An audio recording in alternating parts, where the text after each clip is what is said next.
తాను విలువలతో రాజకీయాలు చేసే వ్యక్తినని జనసేన నేత మాజీ మంత్రి బాలినేని శ్రీనివాసరెడ్డి అన్నారు. వైఎస్ రాజశేఖర రెడ్డి తనకు రాజకీయ భిక్ష పెట్టినట్లు జనసేనలో చేరినప్పుడే చెప్పారని తెలిపారు. CM Chandrababu, deputy CM Pawan Kalyan మెప్పు కోసమే తాను మాట్లాడుతున్నట్లు వైకాపా నేత చెవిరెడ్డి భాస్కర్ రెడ్డి చేసిన వ్యాఖ్యలపై బాలినేని తీవ్ర ఆగ్రహం వ్యక్తం చేశారు. హైదరాబాద్లో నిర్వహించిన మీడియా సమావేశంలో ఆయన మాట్లాడుతూ వైఎస్పై అభిమానంతో ఆయన మరణం తర్వాత మంత్రి, ఎమ్మెల్యే పదవులు వదులుకొని వైకాపాలోకి వెళ్లారని బాలినేని గుర్తు చేశారు. రాజశేఖర రెడ్డి కుటుంబం అంటే జగన్ ఒక్కరేనా, విజయమ్మ, షర్మిల కాదా అని ప్రశ్నించారు. వారిపై అసభ్య పోస్టులు పెడితే ఆ కుటుంబం కానట్లు పట్టించుకోరా అని నిలదీశారు. తాను ఎవరి మెప్పు కోసం పనిచేయడం లేదని ఈ విషయాన్ని చెవిరెడ్డి గుర్తు పెట్టుకోవాలన్నారు. తిట్టిన వాళ్లకే టికెట్లు ఇస్తామని సాంప్రదాయం ఎవరు కొనసాగిస్తున్నారో తెలుసని వ్యాఖ్యానించారు. ఎవరిని విమర్శించరని చెప్పా, అలా చేస్తే నేను కూడా వాస్తవాలు చెప్పాల్సి వస్తుంది. అధనితో విద్యుత్ ఒప్పందాల్లో 1,750 కోట్ల లంచం తీసుకున్నట్లు వార్తలు వచ్చాయి. అప్పట్లో విద్యుత్ మంత్రిగా ఉన్నందున ఏం జరిగిందో చెప్పాడు. సెకితో ఒప్పందం అంశంలో నాకు ఏమాత్రం సంబంధం లేదు. సీఎండీ ఫైల్ కూడా నా వద్దకు రాలేదు. చెవిరెడ్డి భాస్కర్ రెడ్డికి ఏం తెలుసని మాట్లాడుతున్నారు. నేను వ్యక్తిగత విమర్శలు చేస్తే ఎవరు తట్టుకోలేరని అన్నారు. సెకి వాళ్ళతో మాట్లాడింది నాకు తెలియదు.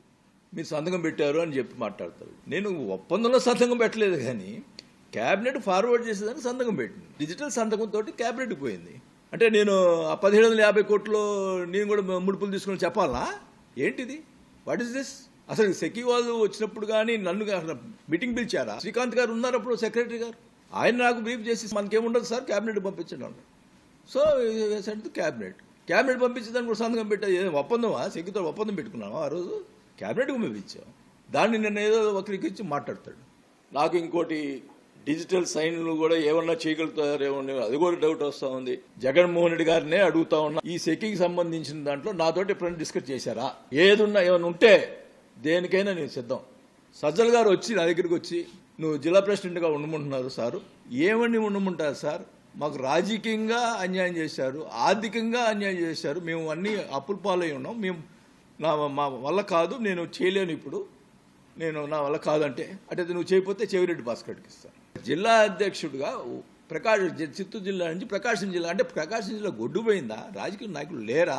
దానికి నేను అంగీకరించరా, నేను అవాయిడ్ చేసిన. చెవిరెడ్డి భాస్కర్ రెడ్డి నేను ఎప్పుడు జగన్ మెప్పు కోసం ఎప్పుడు చేయలే, నీలాగా ఎప్పుడు కాలు పట్టుకోవాలా, భజన చేయలా. భజన చేయకపోవడం వల్ల నేను ఈరోజు పార్టీకి బయటకు రావాల్సి వచ్చింది. ఓకే, మీరే బయటకు వచ్చి నన్ను పర్సనల్గా మాట్లాడు. నువ్వు అమెరికా పోయి ఏం చేస్తావో అందరూ తెలుసు. నీ పర్సనల్ విషయం మాట్లాడి మొదలుపెట్టానంటే అసలుకి ఒక చరిత్ర ఉంది. నా జోలికి వచ్చావంటే నువ్వు చెప్తున్నా, నేను ఇప్పుడే చెప్తున్నా, నువ్వు ఎంత దగ్గరయ్యావో, ఎలా దగ్గరయ్యావో నువ్వు చెప్పుకో. నేను ఎలా బయటకు రావాల్సి వచ్చిందో నేను చెప్తా. ఓపెన్గా డిబేట్ రా, దమ్ముంటే రా, చూసుకుందాం, పబ్లిక్లో కూర్చుందాం. రాజశేఖర్ గారి కుటుంబం అంటే ఒక జగనేనా? ఏమి విజయమ్మ గారు కాదు కదా? షర్మిల గారు రాజశేఖర్ గారి కుటుంబం కాదా? ఏమి రాజశేఖర రెడ్డి గారి మీద అంత గౌరవం ఉంటే మీకు విజయమ్మ గారి మీద పోస్టులు ఎందుకు పెట్టిస్తున్నారు? షర్మిల గారి మీద ఎందుకు పోస్టులు పెట్టిస్తున్నారు? అసలు ఎలక్షన్ ముందులే నేను పార్టీ బయటికి పోదాం అనుకున్నా. బాబు గారితో కూడా మాట్లాడాను, నేను ఓపెన్గా చెప్తున్నా. బాబు గారు పాపం ఆహ్వానించాడు, మినిస్టర్ ఇస్తా ఉన్నారు అని. నా రాత బాగలేదు. బాబు గారు పిలిచి నన్ను మినిస్టర్ ఇస్తానని చేసినా కూడా నేను ఆ పార్టీలో ఉన్నానంటే బికాస్ ఆఫ్ రాజశేఖర రెడ్డి గారు.